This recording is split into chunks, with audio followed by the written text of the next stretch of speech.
So guys, কেমন আছো তোমরা সবাই? আশা করি তোমরা সবাই ভালো আছো। সো গাইস, আজকে বৃষ্টির ওয়েদার ছিল।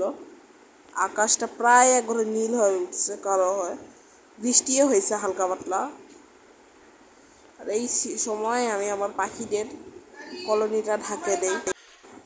আর ভাই, বৃষ্টি যেহেতু হচ্ছে সেহেতু আমরা পাখিদের রেস্কিউ করতে যাব হালকা পাতলা। আমরা পাখিদের অবস্থা দেখতে পাবো। বাহিরে যে পাখি আছে, যেরকম আমার বাসায় এই বাজুরিকাগুলো আছে, ওরকম বাহিরে অনেক পাখি আছে যারা কিনা আকাশে উঠতে উঠতে এই সময় দেখেন আকাশের অবস্থা দেখেন। ওরা অনেক সময় হয় কি, ওরা উঠতে উঠতে পড়ে যায় বা বৃষ্টির মধ্যে ভিজে যায়। আর দেখতে পাচ্ছেন বাহিরের আকাশের অবস্থা একবার খাবার। পাখি বার্ড কলোনির আমি একটু যত্ন নেওয়ার চেষ্টা করেছি। আর বার্ড কলোনি বলতে গেলে বার্ড কলোনি পাখি একটু কমে গেছে। সমস্যাটা আমি কয়েকদিনের মধ্যে বার্ড কলোনি পাখির ব্যবস্থা করবো। তাও পাখি যা আছে অনেকই না। আর এখন আমরা একটু রেস্কিউ করতে যাবো, তার আগে একটু পাখির ডিমের অবস্থা দেখি কী অবস্থা। আমরা কুসুমায় হারিয়ে দেখি আলো জ্বলায়। দেখতে পাচ্ছেন কয়টা ডিম দিছে? 1 2 3 4 5টা ডিম দিছে। আচ্ছা, এখন আমার নীলবুড়ির ডিম দেখায়। আচ্ছা, আমার নীলবুড়ি কয়টা ডিম দিছে আপনারা হয়তো এর আগে ভিডিওগুলো জানেন। যারা যারা জানেন তারা একটু বলেন কয়টা ডিম দিছে, কমেন্টে একটু বলে যান। ও আরও 2-1টা ডিম বেশি দিতে পারে। আর দেখি আমাদের 300 সাবস্ক্রাইবার যদি হয় ভাই, তাহলে ভাই আমি বাট কলোনির নতুন পাখি আনবো। 300 সাবস্ক্রাইবার হলে নতুন পাখি আনবো, ঠিক আছে?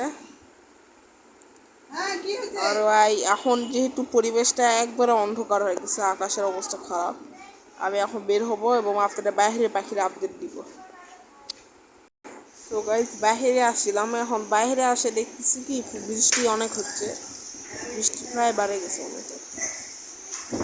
আকাশের অবস্থা দেখছেন? বৃষ্টি হয়ে যাচ্ছে এদিকে। হাওয়া এত জোরে হচ্ছে, অনেক কলা গাছ অনেকগুলো দেখলাম ভিতরে পড়ে গেছে। হাওয়া আর বৃষ্টির চাপ অনেক বেশি বাড়ছে। দেখি বৃষ্টিটা হালকা থামলে আমরা এখান থেকে যাব। মানে বৃষ্টিগুলো দেখেন কী অবস্থা, সব গাছগুলো মানুষই যেতে পারছে না। তো বৃষ্টি কমলে দেখা। সো গাইস, বার্ড রেস্কিউ করতে গেছিলাম, বাট কোনো পাখি পাইনি। সো এই বাড়ি ঘুরতে আসলাম। বাড়িতে অনেকগুলো কবুতর আছে বাসায়,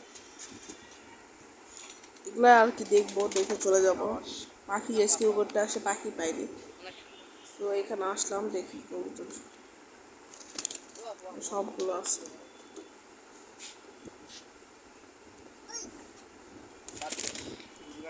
ছাদটা অনেক বড়, আর ছাদ বাগান যেহেতু আছে সুন্দর লাগছে। দেখেন আকাশের অবস্থা দেখছেন কি সুন্দর লাগতেছে।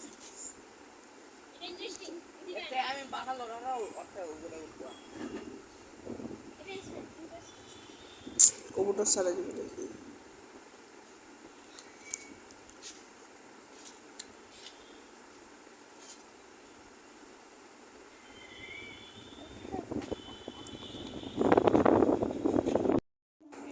গাইস, এই ছাদে আমি অনেকক্ষণ ধরে আছি।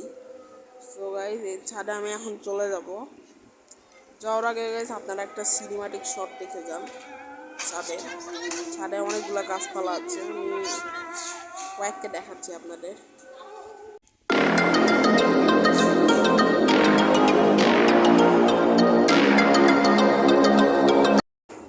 সো গাইস, ভিডিওটা আর বেশি বড় করব না, যতখানি করা যায় ততখানি করলাম। আর সিনেমাটিক শটটা এমনি ছোটো করে করছি, সামনের বার থেকে বড় করে যাওয়ার চেষ্টা করব। বর্তমানে আজান দিয়ে দিচ্ছে, সো আমি আর ভিডিও করব না। আর আজকের মতো বাই বাই।